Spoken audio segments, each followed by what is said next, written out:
The wolf is protecting his pack, and Austin is asking questions. Hello, entertainment enthusiasts. This is Ray, and this is the Fandom Realm. And today I'm reviewing and reacting to episode 4 of Wolfpack. As always, spoilers are included, so just be aware. And before I get into this review, just a reminder, last week we had a situation where the kids are figuring out that the wolf may be protecting them, and we also got the reveal of Garrett having the silver bullets just in case he had to use them on the kids. And with that, let's take a look at episode 4.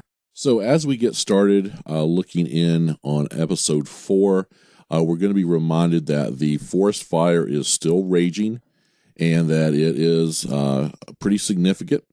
They're actually using a helicopter to drop some of the flame retardant anti-fire chemicals on it. And we actually get to see Austin here. He's talking to Ramsey, and he saw something. And of course, I thought he should have been dead, but he somehow survived, and he is here telling Ramsey his story. She seems to want to believe that something happened, and we get to see some of the flashbacks of how much of the wolf he saw. And I thought this was really interesting because, of course, everybody thinks Ramsey may have something to do with it, or at least we as the watchers are sort of wondering. And it's going to be a situation here. Austin is wanting to help. And she, of course, points that board of wolves out. And it turns out pretty much everyone she's been talking to has been saying, hey, it's a werewolf. And Ramsey's saying, no, this is just basically your hallucinations, and it goes back to that ram, and everybody thinks the ram is actually the wolf. And so I thought it was very interesting to bring Austin in like this, and Ramsey is a very sympathetic figure. So we're going to come back to the house here, and Garrett has gone out looking for our missing police officer who was killed by the wolf. And he doesn't find it, and they're going to have a discussion here about the silver bullets again, and the fact that Harlan and Luna were actually wolves and became human. And so that's, of course, very different from what we have with Everett and Blake, because they were bitten wolves.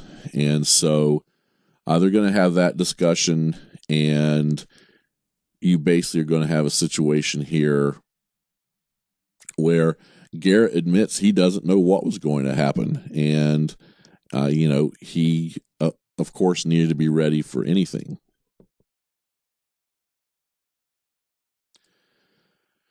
And, I think that's a very good conversation. I'm glad they decided to have that at this point of the show.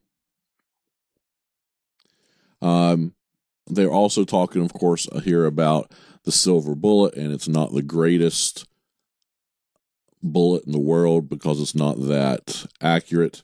And Garrett actually uses the word werewolves for once. Ramsey is out where Connor was last seen, and she's going to hear something. She pulls her gun. It turns out it's the ram walking by and finally dying.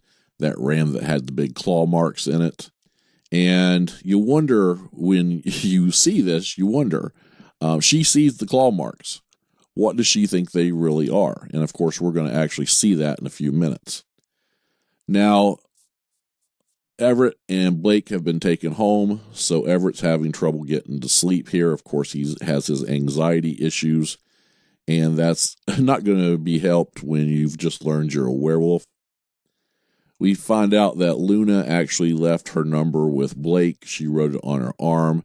Not really expecting her, I think, to use it. Blake, nice little scene there with her brother in bed. Of course, Harlan reacts to stress and this dangerous situation by going out and doing dangerous stuff. So he ends up in the nightclub again, and I still can't tell what kind of nightclub this actually is. It doesn't appear to be a gay club, but a very much a club that's open to everybody. And so we get to see we get to see Harlan here, and he's going to take that shirt off. And as he does, his eyes are going to turn yellow. And of course, with that, we haven't seen their eyes turn that much unless something has been causing it. And he's just there at the club having fun, and nothing else is going on. We get some more of this horse and Luna. We're going to find out more about that in a little while. And so Everett, of course, is home, and he's listening to his parents, who are just tired of him being a teenager, especially his mom. Cannot stand his mom. Again, I hope she is one of the werewolf's victims sooner rather than later, to be quite honest. So Austin's going to hook up here with Everett because Austin's having issues sleeping as well, and he knows Everett probably has some kind of drugs that can help. And so they are talking about the whole situation, and of course, Austin doesn't want to be completely honest with Everett about what he actually saw. And of course, we know he saw quite a bit. We're going to find out here, Ramsey believes it's one of the kids. We also are going to find out that the other deputy the deputy ranger actually knows the secret of Harlan and Luna, and she was sort of the backup. And I thought it was very interesting that Garrett had backup and actually did let somebody else know what was going on in case something happened to him. So, was he scared that whoever the original father was might come back? And so he told people, or at least told her. I wonder about that. So we get to school, and we have all 4 of our wolves, and they're going to be affected because Everett is having some control issues. He is having one of his breakdowns. Not really liking the idea of being a werewolf here and everything that's going on. So there's going to be a little confrontation between Harlan and Everett. And Harlan actually wolfs out to the point of his teeth becoming werewolves or werewolf teeth. And he is going to freak out because of it. He's rubbing his mouth, trying to think, oh, how'd that happen? And so, I think that's a little bit of a wake-up call for him. And then they start to realize, are they going to have to kill? What exactly are they going to have to do to be in this pack? And just the realization here that they are wolves, and they are in a pack, and they may not have much control over what's going on. So with that, of course, at some point, Garrett had to talk to Ramsey, and Ramsey reveals the ram to him, and he says it's a black bear. Of course, he's trying to shift any type of blame off of a wolf or anything like that. Next up, Austin meets Luna, and Luna must have a thing for Austin because she has drawn him, although she doesn't like to draw faces. And he was wanting her to draw his, the wolf, what he remembered. So we get here with Blake and her dad, and it's revealed that the voice on the phone has still been calling and talked to Danny. And we got the sign there that they wouldn't survive without the others. And so Austin is still here with Luna. She's going to draw his wolf. And he actually, I didn't catch this, but he actually, she was hallucinating in here as well about him being like a scratch on his neck. And I didn't get that in the clip here. And basically, Luna tells Austin that she believes him about the wolf, and that if he ever sees it again, that he needs to run. And I thought this was extremely important. She's sort of confiding in Austin, who I don't think Austin is the most trustworthy person in the world, but he's scared right now, and so maybe he won't be too bad. Now, we're back at the club again.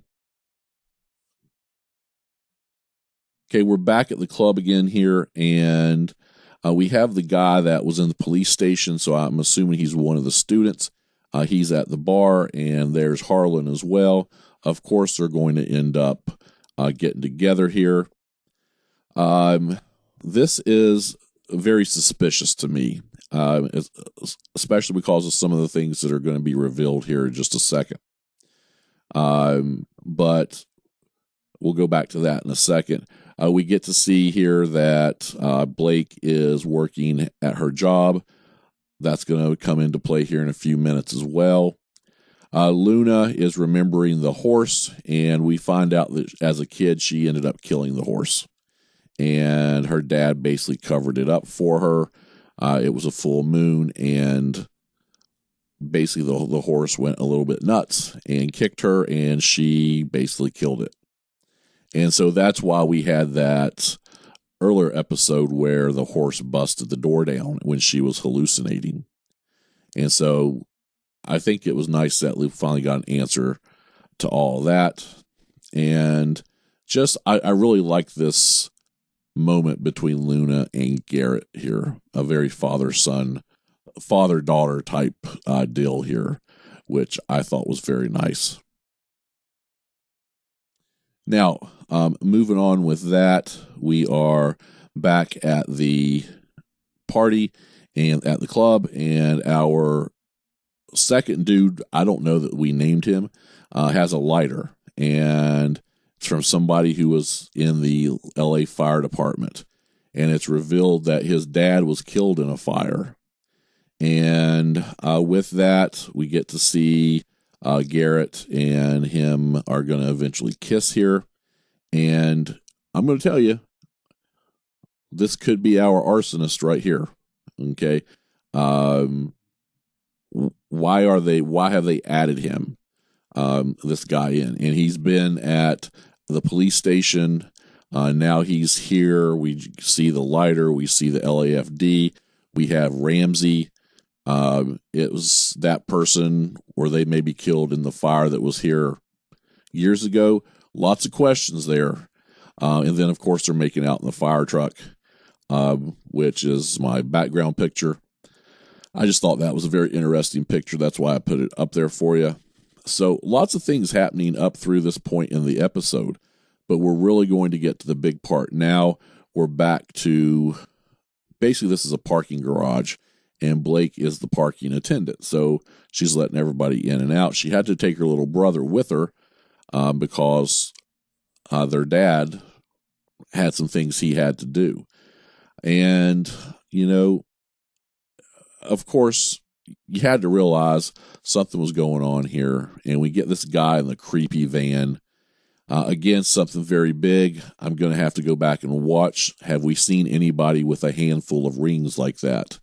Because that's very suspicious what was going on there. And, of course, the girls are going to come in, and actually Blake thinks something happened, so she leaves Danny alone. And Danny's going to see the werewolf, and basically she heads into the security office. There's no one there. I don't know if they're saying that that security person is dead or what is going on. But funny enough, we get the same picture of that security feed for Everett at his house. I will tell you, I don't know how that is getting to Everett's house, and somebody is technologically putting it there. I'm guessing maybe the person on the phone. Well, Blake runs back and realizes that Danny has been taken. She is going to call her dad, all hysterical, and she's going to end up running to the roof and screams. And we're made to hear the scream is sort of a human, it is a wolf, and it is like monster. And apparently, we're going to see Everett heard her and came running and finds Danny at some point. And I did miss it here, but Danny actually has a handful of wolf hair. And so that's extremely big. Harlan and Luna's going to be coming as well because they heard her howl. And this Luna basically tells her, hey, you howled. And so we see them turning into wolves and doing more wolf things along the way. And so with that, we're going to again see Austin, and Austin's going to come in and the headquarters and lays down the drawing that Luna made on the desk for Ramsey. And with that, the assistant's going to see it as well. I'm a little suspicious of her too. Of course, I'm a little suspicious of everybody now. But Ramsey is investigating, and she sees blood on the tree near the policeman's car, and of course, watching the werewolf pull him up the construction site, and we're going to see him throw the dead body down into some kind of open chute or just into some looks like sort of secured area, and the wolf is going to jump in on top of them, and we see a bunch of bodies laying down in that area. So what in the world is going on? And that brings episode 4 to a close. Now, moving on to my thoughts and reaction portion of the video, I will just say I mentioned a lot of things while we were going through the actual recap, so I'll sort of hit a couple of those real quick, and then we'll give a grade to the video. And one of the big things here is I really, again, like the chemistry between our 4 main characters. I think that's building. I think I'm even starting to like Luna a little bit better. She's sort of the outlier a little bit, and I'm not sure what they have in store for her, but I'm really liking Everett and Blake and bad boy Harlan, and I think they all, I think, make a very strong group. And with that, I find it interesting that every time a wolf howls, they all run and they're all together. And I mean, it's almost like a conditioned automatic response. And so I'm wondering if that's going to have something to do later in the story. It doesn't seem like they have any choice in the matter. And normally you would think they would. Also, with Harlan, they have him set up early on as sort of a bad boy, and he really is. But, he also is one of these people who, when things are bad, he's destructive, and he does destructive things, like go out to the nightclub when there is a werewolf out there. And with that, I'm wondering if we're going to see him change and how much we're going to see him change, especially throughout. I mean, we only have 4 episodes left, and I thought it was interesting that they had it be Harlan, the one who was the first one to see like himself changed in the mirror, and how shocking that was. And even to go along with that, the part of this episode where basically Garrett was saying, hey, I didn't know what you were going to become. I found you as wolves and you became humans, and I just made the silver bullets because I didn't know what was going to happen or if somebody was coming after you. And so, I thought all that was very interesting, and also sort of showing Blake and Everett what they had lived with all these years, and the fact that it was Garrett who basically showed them control. Next, I'm glad they got this horse issue down. I'm not sure it was big enough to really put in the story, but it does go back to show that even when they were younger, they had wolf powers, and especially on the full moon, things would happen. And especially in that first episode when that horse broke through the door in Luna's hallucination or dream, whatever it was, that was sort of odd. This sort of explains it all. Austin, okay? I did not like Austin in the first episode. He seemed to be like this prick, this jerk, and, I was hoping the werewolf would kill him. But I'm more sympathetic for him now. He went through this traumatic experience. He's experiencing some PTSD, and nobody's believing him, or at least the authorities aren't believing him when it comes to, hey, there's a werewolf out there, or there's something that looks like a wolf out there. And so he is struggling through that and becoming a little bit closer to especially Luna, who apparently likes Austin because she's drawn him in her book. She's apparently a very good artist. We learned that about her as well. And so I'm glad they've brought someone else like Austin into this mix. I'm wondering if they're bringing him in to kill him in the future. I would be careful if I were him. But he's definitely a love interest for Luna as well. Now, Ramsey, still having trouble figuring what Ramsey is doing. For a few minutes, I thought maybe she was believing in a werewolf. Then I don't, and then I do, and then I don't. And I really like Sarah Michelle Gellar's portrayal of Ramsey so far. And of course, I would like to see a little more, but she is not the center of the show. It's our 4 werewolves. And so I'm okay with that, but we're starting to see her take a more vital role in everything. I like that she's gone out investigating and has sort of gotten away from the other people in her task force. And so I'm starting to wonder about a few things with her as well. Maybe she investigated the fire that happened, 18 years before? Did she have something to do with that? Just some questions in there. And that also goes to my last point that I'm going to talk about real quick, and that is the guy that Harlan was making out with in the fire truck, and the fact that he had that lighter that was LAFD. Listen, this is not a coincidence that he has a lighter of a fireman who died in a fire, and he is in this town where the fire was, and you also have LA Fire Department people like Ramsey there as well. It's all got to go together. So I'm going to guess he might be the arsonist, maybe related to the arsonist. He's the same age as our werewolves. So I don't know. It's all, I think, combined. Jeff Davis does not shoot scenes just to shoot scenes. And that was a very long scene, and it has something to do with our end game. We just have to figure out what that is. All right, everybody, I hope you have enjoyed this so far. I am going to give a grade to this episode. I'm going to give it a B because this was sort of an average type episode. We learned a lot of information, but I don't think it was better than episode 3, which I think I gave it an A- or an A. And I thought it went backwards just a little bit, but it was still a really good episode, and I enjoyed it quite a bit. All right, this brings this review to an end. So if you would, please subscribe to the channel, like the video, and comment below, and I'll see you next time on the Fandom Realm.